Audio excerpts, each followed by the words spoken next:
भी कोई संकट आएगा, आपत्ति में काम आएगा, हम पर बुढ़ापा होगा तो मेरा सहारा बनेगा।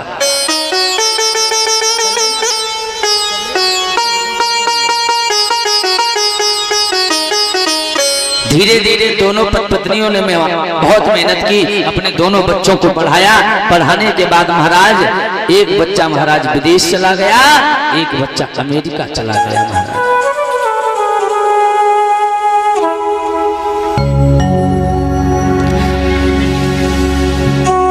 मास्टर मास्टरनी पढ़ाते रहे, जैसे 60 साल उम्र हुई दोनों लोग छुट्टी में आ गए। देखना समझना बात को, छुट्टी पे आ गए। एक दिन की बात दोनों प्राणी आ गए। अच्छा, बाबा दादी या नाती नतनी का बड़ा पावन प्रेम होता है। बाबा नाती का, दादी नतनी का बड़ा कुछ कुदरती लगाव होता है बहुत ज्यादा, तो बच्चों से हित कम हो जाता है। परीक्षित महाराज ऐसा होता है ना। हाँ। तो एक दिन बैठे थे दोनों प्राणी, तो कहा ऐसा कर, बड़े बच्चे को फोन लगा, कहते अब हमें नौकरी की जरूरत नहीं है, अब इस समय बुढ़ापा है और हमें तुम्हारी जरूरत है, और हमारे नाती नातिन को ले आओ, मैं उनको जब तक जिंदा रहूं देखकर जीना चाहता हूं। मैया ने फोन लगाया,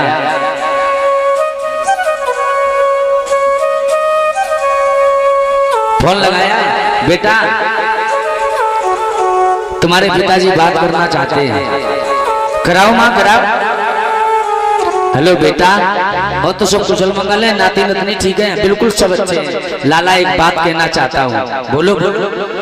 बात ये है कि अब हमें पैसा बहुत अपने पास है और किसी चीज की जरूरत नहीं है। अगर अब हमें जरूरत है तो तुम्हारी जरूरत है, और हमारे बच्चों को नाती नतन को ले आओ। जब तक मेरा जीवन है मैं उनके सामने गुजार देना चाहता हूँ, क्योंकि बुढ़ापा है, अब हमें तुम्हारी जरूरत थी। बचपना था तब तुम्हें हमारी थी, अब हमें तुम्हारी जरूरत है।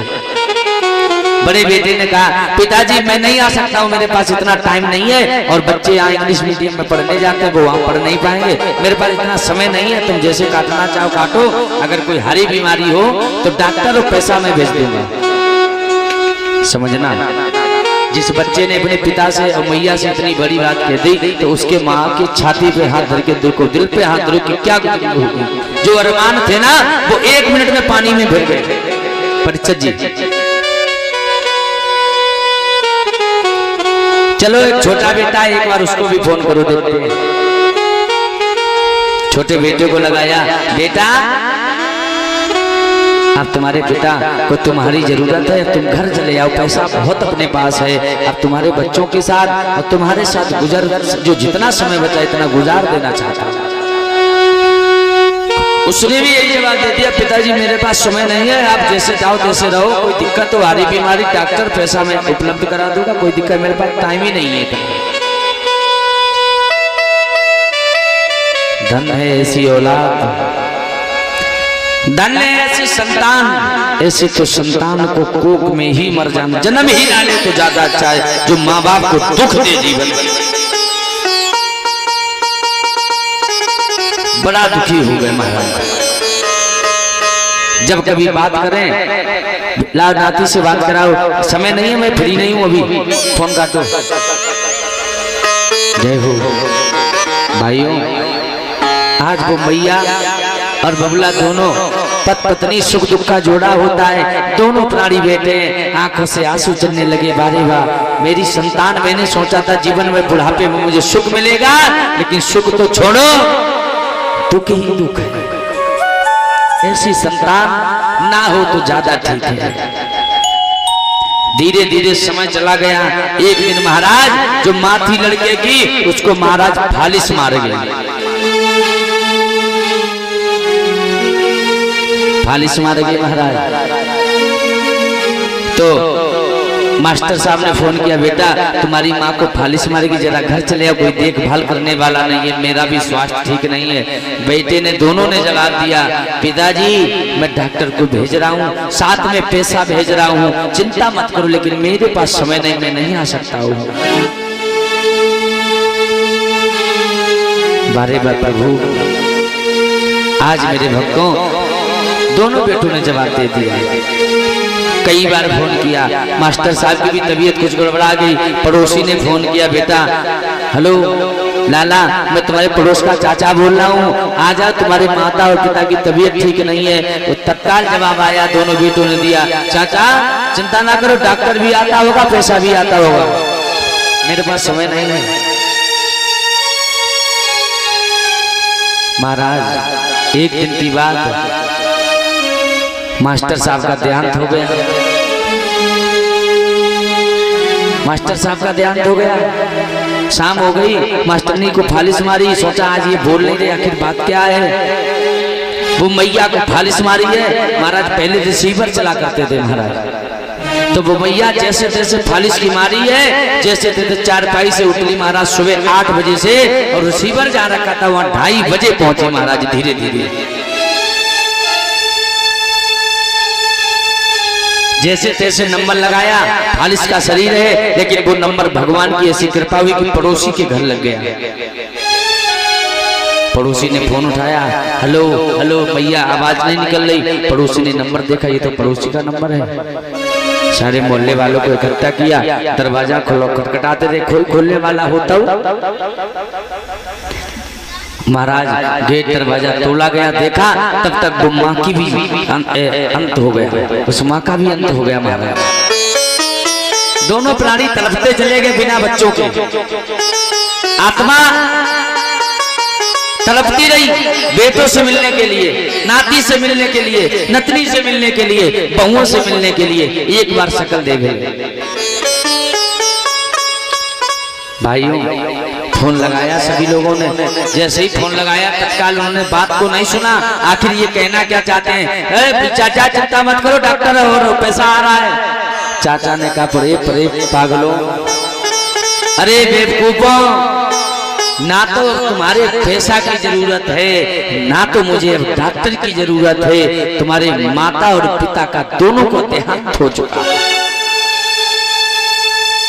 जैसे ही इतनी बात कही तत्काल जवाब दिया, चाचा चिंता मत करो, मैं तत्काल अभी एरोप्लेन से बैठ रहा हूँ, तत्काल 2 घंटे में आ रहा हूँ। तो पड़ोसी ने जवाब दिया, अरे बेवकूफ, अरे पागलों, अब जीते जिंदा जब तुम्हारे माता पिता तुमको बुलाते रहे तब तुम नहीं आए, तो मरने के बाद अब तुम क्या करने आए हो। बेकार उनकी आत्मा को कष्ट मिलेगा।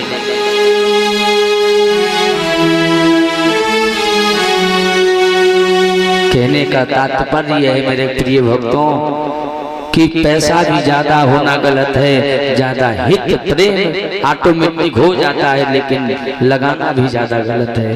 क्योंकि इंसान मरते समय जिस इंसान की आत्मा जहाँ भटकती है उसे वही जन्म मिलता है। आत्मा वो दुखी रहती है महाराज, आत्मा भटकती रहती है। मैं ये निवेदन करूंगा मेरे सभी भाइयों से कि अपने माता पिता की सेवा जरूर करें, इनका ही आशीर्वाद लें। दुनिया में मथुरा वृंदावन खाटू श्याम जाने की जरूरत ही नहीं, सुबह शाम इनका आशीर्वाद लें।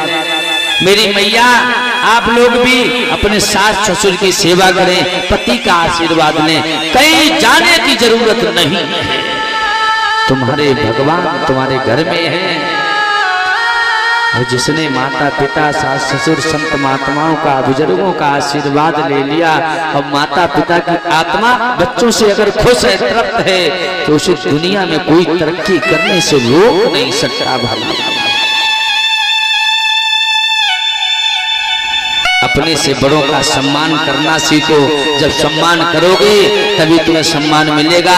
और जिसने दुनिया में झुकना सीख लिया, उसको किसी इंसान की पड़ोसी नहीं, पूरा गांव क्षेत्र लग जाए, उसको गिराने में कोई नहीं गिरा सकता। क्योंकि उसके साथ बुजुर्गों का आशीर्वाद है, संत महात्माओं का आशीर्वाद है, उसके माता पिता का आशीर्वाद है। महाराज आशीर्वाद एक बार विधाता के लेख को महाराज मिट देता है।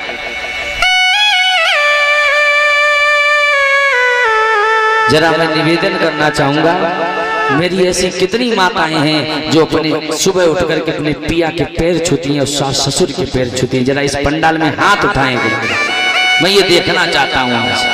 पावन ग्राम मनसुपुरम कितने ऐसे भक्त हैं, कितनी मैया है मेरी, हाथ उठाएं जो अपने सास ससुर की पैर छूती, आशीर्वाद लेती है, पिया के पैर छूती है।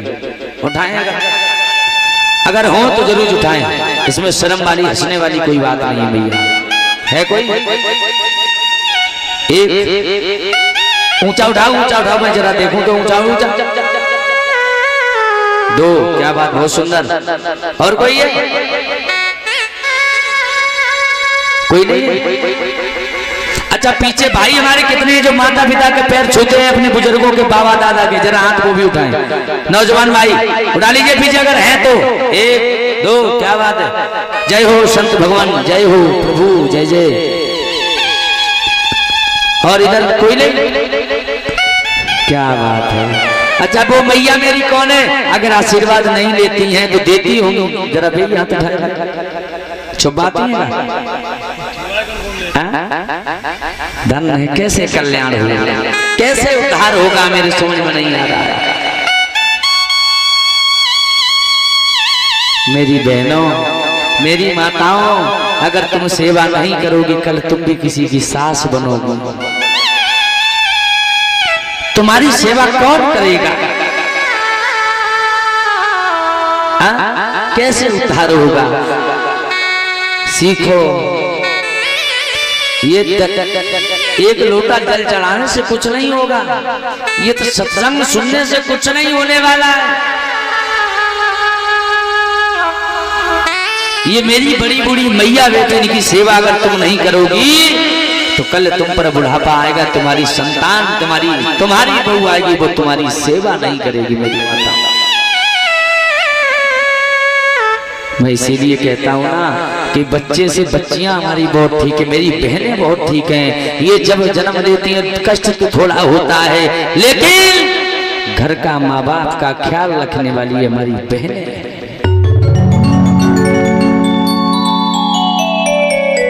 सारे जीवन जब तक रहती हैं अपने यहाँ तब तक बहुत ख्याल रखती हैं। ससुराल भी जाती हैं तब भी माँ और बाप का, भाई का, चाचा का, सबका हाल खबर पर डे पूछना है। अगर कोई दिक्कत हो जाए ना तो ससुराल में ससुराल वालों से लड़ जाएंगी परिचित जी, घर पे आएंगी नहीं मेरे माता पिता को बहुत दिक्कत है, लड़ जाएंगी। तो माताओं,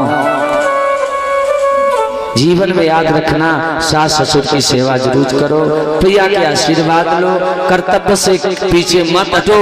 कर्म प्रदान विश्व रच राखा, जो जस करे तेस फल चाका। कर्म प्रदान है, जैसा करोगे वैसा भरोगे, जैसा बोगे वैसा काटोगे। बोलिए गोविंद भगवान की।